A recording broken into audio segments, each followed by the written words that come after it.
وعظیم سلطانک. اس شخص نے یہ جملہ اپنی زبان سے ادا کیا.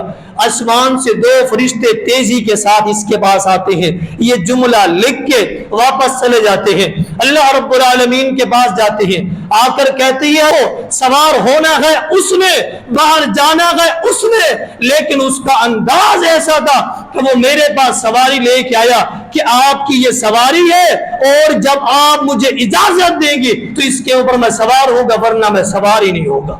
یہ ایک دل جیتنے کا ایک انداز ہے. چھوٹا ہے, بڑا ہے, جوان ہے, بزرگ ہے, عورت ہے, مرد ہے, امیر ہے, غریب ہے, اجمی ہے, عربی ہے, دولت مند ہے, کوئی بھی ہے, زبان کو اپنے کنٹرول میں کر لے, دنیا کے سارے معاملات انسان کے درست ہو جائیں گے. ہر قسم کی حمد و ثنا, تعریفات, تمجیدات, تسبیحات, تحلیلات اللہ وحدہ لا شریک کے لیے. درود و سلام ہو امام الانبیاء, امام اعظم جناب محمد الرسول اللہ صلی اللہ علیہ وسلم کی ذات اقدس پر. سامعین حضرات, شریعت مطہرہ نے جس قدر اہل ایمان کے لیے, مسلمان کے لیے مختلف اعمال کا ذکر کر کے یہ بتایا ہے کہ ایک مومن, ایک مسلمان شریعت کے بتائے ہوئے افعال, شریعت کے بتائے ہوئے اعمال, شریعت کے بتائے ہوئے طریقے, شریعت کی بتائے ہوئی عبادات, اس کے مطابق زندگی بسر کرنا وہ شروع کر دیتا ہے تو کہیں نہ کہیں آگے چل کے انسان کو کامیابی مل جاتی ہے, انسان کو نجات مل جاتی ہے, دنیا کے اندر انسان کامیاب ہو جاتا ہے, آخرت میں بھی انسان کامیاب اور کامران ہو جاتا ہے. ان اعمال میں سے ایک عمل کا ایک حدیث کے اندر 3 اعمال کا ذکر کیا گیا ہے. وہ ایک حدیث سنا کے اپنی بات مکمل کریں گے کہ انسان دیگر جتنی بھی عبادات مسلمان کے اوپر, اہل ایمان پر فرض ہیں, وہ فرائض ساتھ ساتھ سر انجام دیتے ہوئے انسان اگر یہ 3 کام کر لیتا ہے تو نبی اکرم صلی اللہ علیہ وسلم کا یہ ارشاد مبارکہ ہے کہ وہ انسان کامیاب ہو جاتا ہے, نجات اس کو مل جاتی ہے. وہ 3 اعمال کون سے ہیں؟ حدیث صحیح مسلم کے اندر, جامعہ ترمذی کے اندر, مختلف کتب کے اندر یہ حدیث درج ہے. سیدنا عقبہ بن عامر رضی اللہ تعالی عنہ کے حوالے سے یہ بات معروف ہے, آ کر سوال کرتے ہیں کہ اللہ کے رسول صلی اللہ علیہ وسلم من نجا, آپ یہ بتائیں کہ نجات کس چیز میں ہے, کون سا ہم کام کریں کہ ہمیں نجات مل جائے گی, آخرت میں ہم کامیاب ہو جائیں گے. جبکہ دنیا کی زندگی عارضی زندگی ہے, دنیا کی زندگی مختصر زندگی ہے, دنیا کی زندگی چھوٹی سی زندگی ہے, آج نہیں کل نہیں یہ اس نے ختم ہو جانا ہے. ہم اس زندگی کے متعلق آپ سے سوال کر رہے ہیں جو زندگی اتنا طویل ہے, اس طویل ہونے کا اندازہ آپ اس زندگی کا پہلے دن کا اندازہ لگا لیں. اس زندگی کا جو پہلا دن ہے 50,000 سال کے برابر اس کا ایک دن ہے. وہ کتنا بڑی زندگی ہے, اس کے متعلق سوال کر رہے ہیں کہ من نجا, اس زندگی میں ہمیں نجات کیسے ملے گی, کامیابی کیسے ملے گی, ہم کامران کیسے ہوں گے, ہمیں اعمال بتائیں. نبی اکرم صلی اللہ علیہ وسلم نے سوال کرنے پر 3 کام کا آپ نے ذکر کیا ہے, 3 چیزوں کا ذکر کیا. حدیث معروف ہے, اس حدیث سے جو باتیں ہم اخذ کریں گے, باتیں نکالیں گے, معاشرے کے ساتھ ان باتوں کو جوڑیں گے, آپ نے ان باتوں پہ غور کرنا ہے. حدیث تو آپ کئی بار سن چکے ہوں گے, تقریباً یاد بھی ہوگی, لیکن جو باتیں وہاں سے نکلیں گی اور معاشرے کے ساتھ وہ میچ ہوگی, ان باتوں پہ ہم نے دھیان دینا ہے تاکہ ہم اپنی اصلاح کر سکیں. آپ نے کیا فرمایا کہ وہ 3 چیزیں ہیں، 3 کام آپ اختیار کر لیں، 3 عمل آپ کر لیں، اللہ تعالیٰ آپ کو نجات دے دے گے اس دن۔ وہ 3 کام کون سے؟ ان میں سے پہلا عمل، پہلا کام یہ ہے، امسک علی لسانک، اپنی زبان پہ کنٹرول کر لے، اپنی زبان کو اپنے کنٹرول میں رکھیں، اپنی زبان کو قابو میں رکھیں، اپنی زبان کو اپنے قبضے میں کر لیں، اپنی زبان پہ مکمل گرفت کر لیں، اپنی زبان کے اوپر مکمل غالب آ جائیں۔ یہ امسک علی لسانی کے یہ معنی کر رہا ہوں، اپنی زبان کو اپنے کنٹرول میں کر لیں۔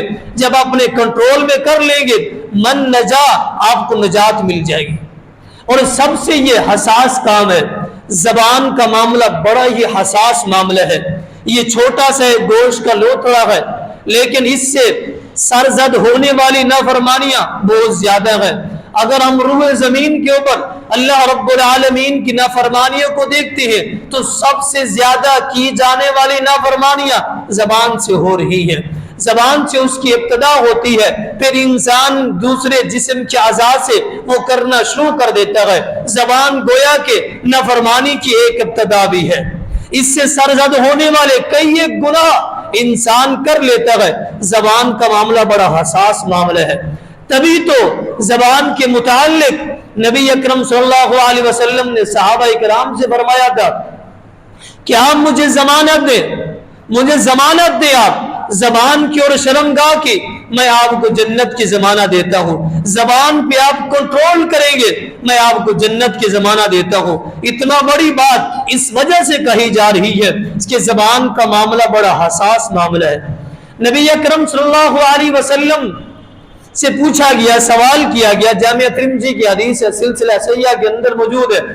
آپ سے پوچھا گیا، سوال کیا گیا، کیا ایک مومن چور ہو سکتا ہے؟ چوری کر سکتا ہے ایک مومن؟ آپ نے فرمایا کہ یہ گناہ ہے، مومن سے سرزد ہو سکتا ہے، مومن چوری کر سکتا ہے۔ آپ سے پھر سوال کیا گیا، کیا ایک مومن بدکار ہو سکتا ہے، یعنی زانی ہو سکتا ہے؟ آپ نے فرمایا کہ ایک مومن سے یہ گناہ ہو سکتا ہے، ممکن ہے وہ گناہ کر لے۔ آپ سے سوال کیا گیا، کیا ایک مومن جھوٹ بول سکتا ہے؟ الکذب، مومن جھوٹ بول سکتا ہے؟ آپ نے فرمایا کہ ہو مومن وہ جھوٹ بولے، ایسا نہیں ہو سکتا۔ کتنا بڑی بات آپ نے کہہ دی کہ گناہ انسان سے، مومن سے دوسرے سرزد ہو سکتے ہیں، چوری کر سکتا ہے، بدکاری کر سکتا ہے، دیگر اعمال نافرمانیوں کے سرزد ہو سکتے ہیں، لیکن ہو مومن جس کے دل کے اندر ایمان ہو، زبان کے اوپر سچائی ہو اور زبان سے کلمہ طیبہ ادا کر چکا ہو، لیکن وہ جھوٹ بولے، فرمایا کہ مومن جھوٹا نہیں ہو سکتا۔ اتنا بڑی بات آپ نے کہہ دی ہے۔ اگر بات سمجھنی ہے امسک علی لسانی کا، زبان پہ کنٹرول بہت ضروری ہے۔ زبان کا معاملہ بڑا حساس معاملہ ہے، بہت زیادہ حساس معاملہ ہے۔ زبان کی وجہ سے انسان بہت سارے گناہ کر بیٹھتا ہے اور پھر کہتا ہے کہ میری زبان تھی، یہ گوشت کا لوتھڑا ہے، یہ پھسل گئی ہے، پتہ نہیں چلی، کنٹرول سے باہر ہو جاتی ہے۔ زبان کا معاملہ حساس ہے۔ دوسری بات آپ دیکھیں، نبی اکرم صلی اللہ علیہ وسلم کا فرمان ہے، مسند احمد کے اندر حدیث موجود ہے، بڑی اہم بات ہے زبان کے متعلق۔ آپ نے فرمایا کہ وَرَجُلٌ يَعْمَلُ عَمَلًا وَرَجُلٌ يَعْمَلُ عَمَلًا إِلَى الْجَنَّةِ شِبْرًا بِشِبْرٍ، ایک شخص ہے وہ نیک اعمال کرتا ہے، نیک اعمال کرتے کرتے آخر کار وہ جنت کے کنارے پہ پہنچ جاتا ہے۔ جنت پہ کنارے پہ پہنچنے کے لیے اس شخص نے کتنا محنت کی ہوگی، آپ اندازہ لگائیں۔ جنت کے کنارے پہ پہنچنے کے لیے اس مومن نے کتنا جد و جہد اور کتنا محنت کی ہے، جنت کے کنارے پہ پہنچا ہے اور اتنا قریب پہنچا ہے، شبرم بشبرن، صرف ایک برشت کے فاصلے پہ ہے۔ اگر وہ قدم اٹھاتا ہے، اگلا قدم رکھتا ہے تو وہ انسان کا دوسرا قدم جنت کے اندر ہوگا، یعنی اتنا قریب وہ جنت کے پہنچ چکا ہے۔ پھر ہوتا کیا ہے؟ ثم کلمۃ یحول الی النار 70 خریفا، یہ شخص اچانک سے اپنی زبان سے ایک کلمہ ادا کرتا ہے، وہ کلمہ اللہ رب العالمین کو اتنا ناپسند آتا ہے تو اللہ تعالیٰ اس انسان کو جنت سے پھیر کے یحملو الی النار، جنت سے نکال کے، جنت سے پھیر کے آگ کی طرف داخل کر دیتے ہیں، اور اتنا گہری آگ کے اندر یہ چلا جاتا ہے 70 خریفہ، جہنم کے اندر 70 سال کی مسافت کے برابر، یعنی گہری جہنم کے اندر اس کو داخل کر دیا جاتا ہے۔ آپ اندازہ لگائیں اس شخص کا ایک کلمہ ادا کرنا، اس کلمے کے بعد اس انسان کا کلمہ یہ آخری کلمہ تھا، اس کو دوبارہ موقع نہیں ملا، زندگی اتفاقاً ختم ہو گئی ہے، زندگی مکمل ہو گئی ہے، اب دوبارہ اس کو نیکی کرنے کا موقع نہیں ملا۔ ہمارے لیے ضروری ہے ہر کلمے کو آخری کلمہ سمجھ کے بولے، ہر دن کو آخری دن سمجھ کے گزارے، ہر رات کو آخری رات سمجھ کے گزارے، ہر چیز کو آخری سمجھ کے ہم کریں۔ پتہ نہیں ہے اس کے بعد زندگی ملے گی یا نہیں ملے گی، جیسے اس شخص کا معاملہ ہے، اس نے اپنی زبان سے ایک جملہ ادا کیا، اتفاقاً اس کو موت آ گئی، دوبارہ موقع ہی نہیں ملا، وہ جہنم میں داخل ہو گیا۔ ایک شخص تو یہ ہے کہ نیکی کرتے ہوئے جنت کے کنارے پہ پہنچا ہے، ایک جملے کی وجہ سے، وہ جملہ انسان نے زبان سے ادا کیا ہے، زبان کا معاملہ اس قدر حساس ہے، ایک جملے کی وجہ سے وہ جنت سے جہنم کی طرف چلا گیا۔ اس کے برعکس دیکھیں، حدیث کے اندر دوسرا حصہ بھی ذکر ہے، آپ نے فرمایا کہ ایک شخص ہے، ایک شخص کا معاملہ ایسے بھی ہے، یہ تو جنت سے جہنم کی طرف چلا گیا، ایک شخص ہے وہ بیٹھا ہوا ہے، اپنی زبان سے ایک جملہ ادا کرتا ہے، یا ینبغی لہ کما ینبغی لی، اپنی زبان سے یہ جملہ ادا کرتا ہے، یا رب لک الحمد کما ینبغی لجلال وجہک عظیم سلطانک، یہ ایک جملہ ادا کرتا ہے۔ یہ جملہ بڑا اہم جملہ ہے، اس کے اندر اللہ رب العالمین کی تعریف ہے، یا رب لک الحمد کما ینبغی لجلال وجہک وعظیم سلطانک، ایک دعائیہ کلمہ ہے اور اللہ رب العالمین کی تعریف ہے۔ پہلے آپ اس کا معنی سمجھ لیں تاکہ آگے آپ کو بات سمجھ آ جائے گی۔ ایک شخص اللہ تعالیٰ کی تعریف کر رہا ہے اور یہ کہہ رہا ہے، یا رب لک الحمد کما ینبغی لجلال وجہک وعظیم سلطانک، اے اللہ تیری شان اتنا بلند ہے، تیری شان کو اور تیری تعریف کون کون سی کروں؟ تو رازق ہے، تیری یہ تعریف کرو، تو خالق ہے، تیری یہ تعریف کرو، تیری ساری ہی تعریفیں ہیں جو تیری شان کو لائق ہیں۔ یعنی جملہ چھوٹا سا ہے، اس کے اندر اس شخص نے پوری اللہ رب العالمین کی تعریف کر دی ہے۔ اللہ تیری ایک ایک تعریف کیسے کروں؟ تو تیری ساری ہی تعریفیں ہیں جو کو تیری شان کو لائق ہے۔ اتنا بڑا جملہ اور اس چھوٹے سے جملے کے اندر اللہ رب العالمین کتنا بڑی تعریف کر دی، یا رب لک الحمد کما ینبغی لجلال وجہک وعظیم سلطانک۔ اس شخص نے یہ جملہ اپنی زبان سے ادا کیا، آسمان سے 2 فرشتے تیزی کے ساتھ اس کے پاس آتے ہیں، یہ جملہ لکھ کے واپس چلے جاتے ہیں، اللہ رب العالمین کے پاس جاتے ہیں، آ کر کہتے ہیں اللہ تیرے بندے نے یہ جملہ کہا ہے، تیری شان میں تیری تعریف میں ہم دونوں اس جملے کو لکھ کے آئے گئے، اے آپ کے پاس اس وجہ سے ہے، اے اللہ یہ جملہ ادا کیا گیا ہے، اس جملے کے متعلق اس بندے کا کتنا ثواب لکھنا ہے، ہمیں وہ ثواب آپ بتا دیں۔ اللہ تعالیٰ سے فرشتے ایک جملے کے متعلق ثواب کا پوچھنے گئے ہیں، ایک مرتبہ اس نے اپنی زبان سے جملہ کہا ہے، فرشتے لکھنے کے بعد ثواب پوچھنے گئے، اللہ اس کا کتنا ثواب لکھے؟ اللہ تعالیٰ جاننے کے باوجود، علم رکھنے کے باوجود، سننے کے باوجود بھی اللہ تعالیٰ اپنے ان فرشتوں سے پوچھ رہے ہیں، میرے بندے نے میری جب تعریف کی ہے تو کون سا جملہ ادا کیا ہے، وہ جملہ مجھے سنیں۔ فرشتے دونوں جملہ سناتے ہیں، یا رب لک الحمد کما ینبغی لجلال وجہک وعظیم سلطانک، اللہ تیری تعریف کے اندر ایک کلمہ کہا گیا، یہ جملہ کہا گیا ہے، یہ پوری ایک دعا پڑھی گئی ہے۔ اللہ رب العالمین فرشتوں سے کیا کہتے ہیں؟ آپ ایسا کریں، اپنے دفتر کے اندر، اپنے رجسٹر کے اندر ان آیات، ان جملوں کو، اس دعا کو آپ اپنے دفتر کے اندر صرف لکھ لیں، کل قیامت کے دن جب یہ بندہ میرے پاس آئے گا اس کا ثواب میں بذات خود دوں گا، اس کا ثواب میں بذات خود دوں گا۔ آپ اندازہ لگائیں وہ شخص حدیث کا پہلا حصہ جنت کے کنارے پہ ہے، ایک جملہ ادا کیا، جنت سے جہنم کی طرف چلا گیا، یہ شخص اپنی زبان سے ایک جملہ ادا کرتا ہے اور اس جملے کا اتنا ثواب ہے، اللہ رب العالمین بذات خود کل قیامت کے دن اس کو ثواب دے گے اس جملے کے متعلق۔ زبان کا معاملہ اتنا حساس ہے کہ انسان ایک جملے کی وجہ سے کہیں داخل ہو سکتا ہے، کہیں سے کہیں انسان کی زندگی کہیں موڑ کھا سکتی ہے، کہیں انسان کی زندگی ایک جملے کی وجہ سے تبدیل ہو جاتی ہے۔ زبان کا معاملہ اس قدر حساس معاملہ ہے۔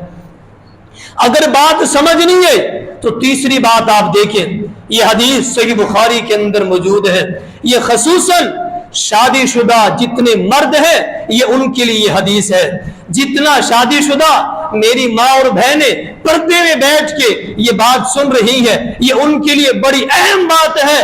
ہمارے گھریلو معاملات کسی وجہ سے کبھی نچاکی کے اندر، کبھی معاملات کے اندر الجھ جاتی ہیں۔ بہت سارے ایسے دوست احباب ہیں، ایسے بہت سارے تعلق دار ہیں، وہ سوال کرتے ہیں، وہ پوچھتے ہیں، عبادات کر رہے ہیں، فرائض بھی سر انجام دے رہے ہیں، دعائیں بھی کثرت سے کر رہے ہیں، لیکن گھر کے معاملات درست نہیں ہیں، رشتہ داروں کے معاملات درست نہیں ہیں۔ کیا ہماری دعائیں قبول نہیں ہو رہی؟ کیا ہماری عبادات قبول نہیں ہو رہی؟ اس طرح کے سوال ہوتے۔ عبادات مکمل کر رہے ہیں لیکن پھر بھی گھر کے معاملات درست نہیں ہیں۔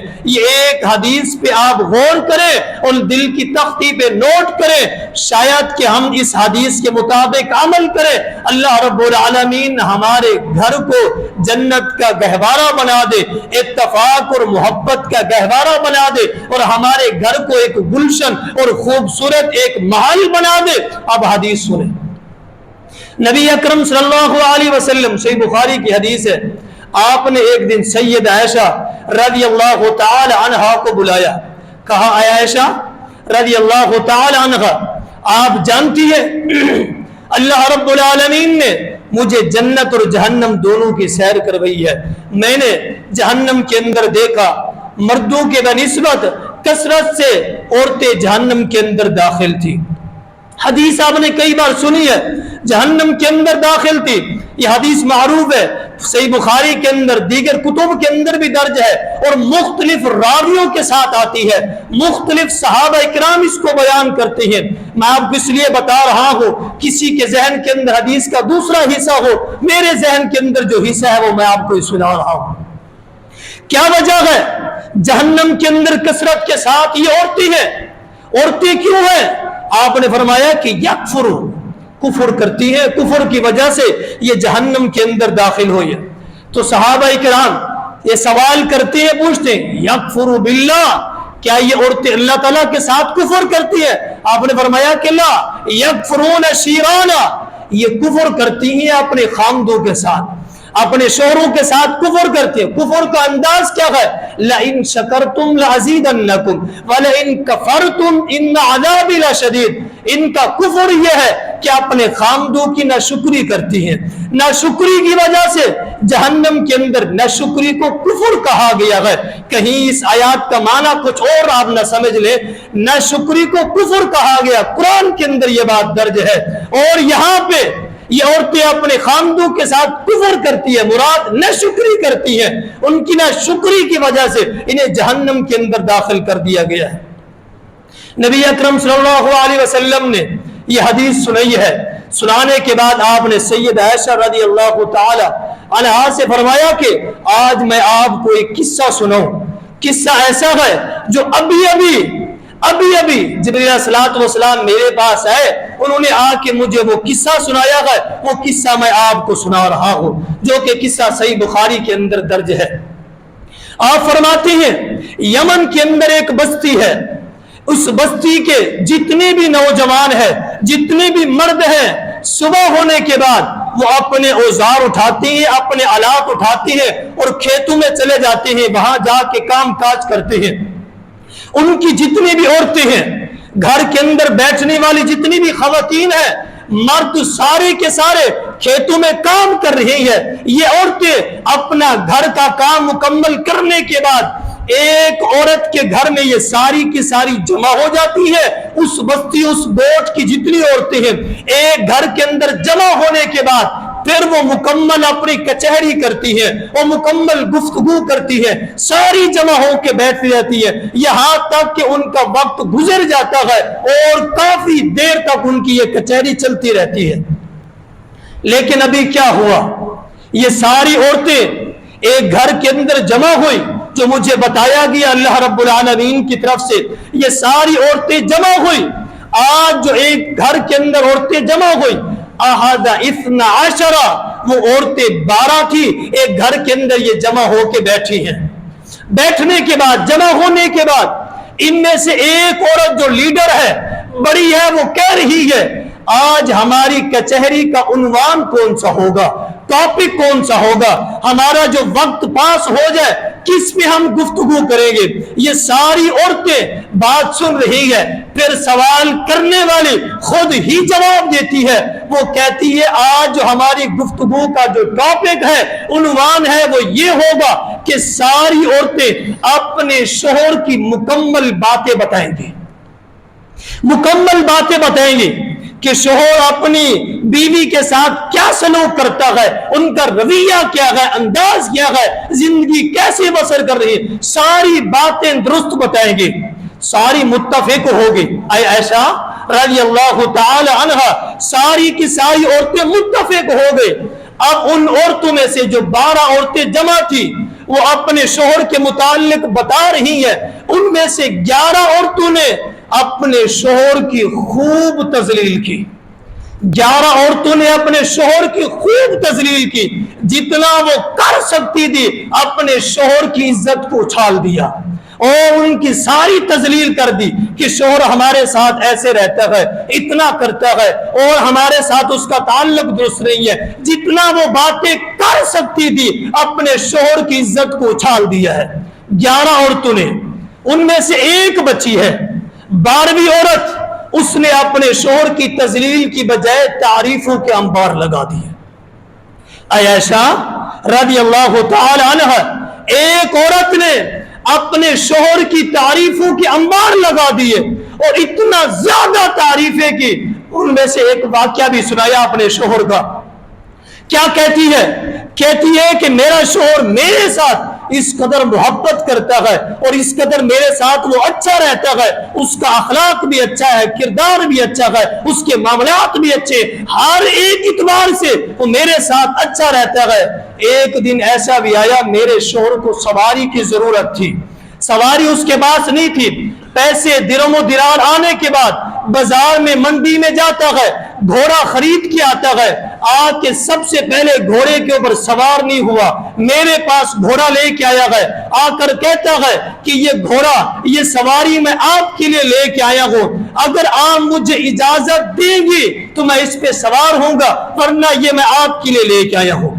یعنی میرے ساتھ وہ اس قدر محبت، اس قدر الفت کرتا ہے کہ سواری اس کو ضرورت تھی، لیکن اس کا انداز گفتگو اتنا اعلیٰ، اتنا اچھا تھا، سواری کی ضرورت تھی اس کو، سوار ہونا ہے اس نے، باہر جانا ہے اس نے، لیکن اس کا انداز ایسا تھا کہ وہ میرے پاس سواری لے کے آیا کہ آپ کی یہ سواری ہے اور جب آپ مجھے اجازت دیں گی تو اس کے اوپر میں سوار ہوگا، ورنہ میں سوار ہی نہیں ہوگا۔ یہ ایک دل جیتنے کا ایک انداز ہے اور یہ طریقہ ہے جس کا تعلق زبان کے ساتھ ہے، بولنا نہیں ہے، تعلق زبان کے ساتھ ہے۔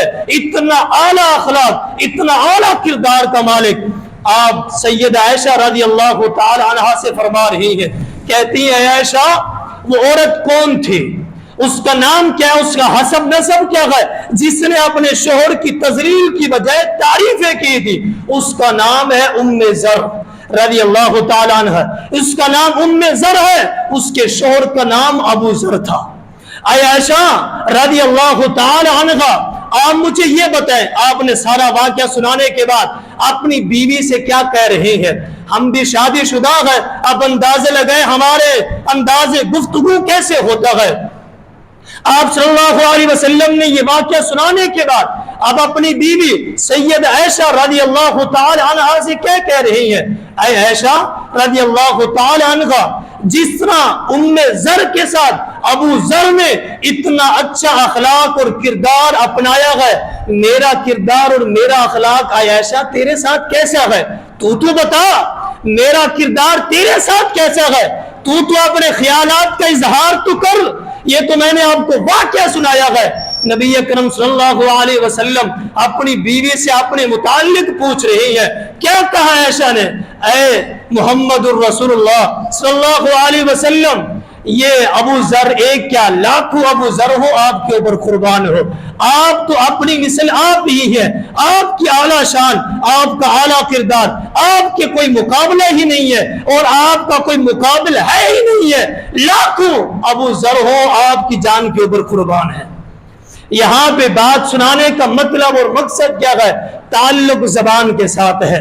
اگر خواتین یا مرد جتنے بھی لوگ ہیں سارے کے سارے اگر اپنی زبان کی حفاظت کرنا شروع کر دے، زبان کو اپنے کنٹرول میں رکھ لیں، گھر کے اندر معاملات خراب نہیں ہوں گے۔ چھوٹی چھوٹی باتوں کو بڑی بڑی باتیں بنا کے گھر کے اندر معاملات باتوں کی وجہ سے خراب ہوتے ہیں۔ اگر ہم اپنے دل کو صاف کر لیں، دل کو درست کر لیں اور دل کے معاملات کو اپنے ٹھنڈا کر لیں، اور جتنا چھوٹی باتیں گھر کے اندر معاملات میں، کاروبار میں، لین دین میں، گلی محلے کے اندر چھوٹے معاملات ہو جاتے ہیں، رفع دفع کرے، درگزر کرے تاکہ بڑے معاملات کی طرف ہم نہ جائیں۔ اگر ہم بڑے معاملات کی طرف چلے جائیں پھر معاملات کہاں پہنچ جاتے ہیں؟ ہے زبان کا تعلق۔ اگر بات سمجھ نہیں ہے تو زبان کی ایک اور بات دیکھیں۔ حدیث آپ نے کئی بار سنی ہوگی، صحیح مسلم کے اندر حدیث موجود ہے، بڑی کام کی حدیث ہے، جو سمجھ آئی ہے مجھے وہ میں آپ کے ساتھ شیئر کر رہا ہوں۔ نبی اکرم صلی اللہ علیہ وسلم کا فرمان ہے، من سلم المسلمون من لسانہ ویدہ۔ اس حدیث کا معنی سننے سے پہلے آپ یہ سمجھیں۔ ایک اور حدیث ہے، اذا صلحت صلحت جسد کلو، سارے جسم کے اعضاء صبح اٹھنے کے بعد زبان کے آگے کھڑے ہو جاتے ہیں، آ کر کیا کہتے ہیں؟ اذا صلحت صلحت جسد کلو، اے زبان سارا دن اگر تو سیدھی رہی تو ہم سارے اعضاء سیدھے رہیں گے، واذا فسدت فسدت جسد کلو، اگر تو کہیں ٹیڑھی ہو جائے، کہیں راستہ تو نے چینج کر دیا، اپنے آپ کو صحیح استعمال نہ کیا تو ہم سارے کے سارے اعضاء ٹیڑھے ہو جائیں گے۔ کیسے؟ اس حدیث کو سمجھنے کے لیے اب اس حدیث کی طرف ہے، فرمایا کہ من سلم المسلمون من لسانہ ویدہ، حقیقی مسلمان وہ ہے جس کے ہاتھ اور زبان سے دوسرا مسلمان محفوظ ہو۔ آپ اندازہ لگائیں سارا جسم کے اعضاء زبان کے آگے کیوں کھڑے ہوتے ہیں؟ وجہ کیا ہے؟ اور بھی جسم کے اعضاء بڑے بڑے قیمتی ہیں لیکن زبان کے آگے منت سماجت کیوں کرتے ہیں؟ اب سمجھے حدیث کے اندر الفاظوں پہ شاید آپ نے غور نہیں کیا۔ فرمایا کہ من سلم المسلمون من لسانہ ویدہ، اس حدیث کے اندر پہلے زبان کا ذکر ہے پھر ہاتھ کا ذکر ہے۔ حدیث کے اندر پہلے زبان کا ذکر ہے پھر ہاتھ کا ذکر ہے۔ آپ دیکھیں کہیں جھگڑا ہو، کہیں فساد ہو، پہلے ہاتھا پائی نہیں ہوتی، پہلے زبان کے ساتھ جھگڑا شروع ہوتا ہے۔ بحث مباحثہ ہوتا ہی زبان سے ہے، آغاز ہی زبان سے ہوتا ہے۔ اگر انسان زبان کو اپنے کنٹرول میں کر لے ہاتھ کی نوبت ہی نہیں آئے گی۔ تبھی جسم کے اعضاء زبان کے آگے کھڑے ہو جاتے ہیں اور منت سماجت کرتے ہیں۔ حدیث کے اندر پہلے زبان کا ذکر ہے پھر ہاتھ کا ذکر ہے۔ اگر ہم چاہتے ہیں زندگی کے اندر انقلاب ہے اور آخرت کی زندگی کے اندر کامیابی ملے اور نجات مل جائے، میں نے حدیث کا ایک حصہ بیان کیا ہے، ایک معنی، ایک جملہ بیان کیا، باقی ابھی دو باقی ہے لیکن وقت ہو چکا ہے، پھر کبھی موقع ملا دو باتیں بیان کریں گے۔ خلاصہ آج کے خطبے کے اندر یہی ہے کہ انسان اپنی زبان پہ کنٹرول کر لے، چھوٹا ہے، بڑا ہے، جوان ہے، بزرگ ہے، عورت ہے، مرد ہے، امیر ہے، غریب ہے، اجمی ہے، عربی ہے، دولت مند ہے، کوئی بھی ہے، زبان کو اپنے کنٹرول میں کر لے، دنیا کے سارے معاملات انسان کے درست ہو جائیں گے۔ آغاز ہی زبان سے ہوتا ہے۔ بحث مباحثہ، جھگڑا، فساد جتنے بھی ہیں معاشرے کی جو بگاڑ اور خرابی کا ذریعہ بن رہی ہیں، اس کی ابتدا زبان سے ہوتی ہے۔ اگر بات سمجھنی ہے تو تنہائی کے اندر جا کے اب سوچ لینا، وَمَا عَلَيْنَا إِلَّا الْبَلَاغُ۔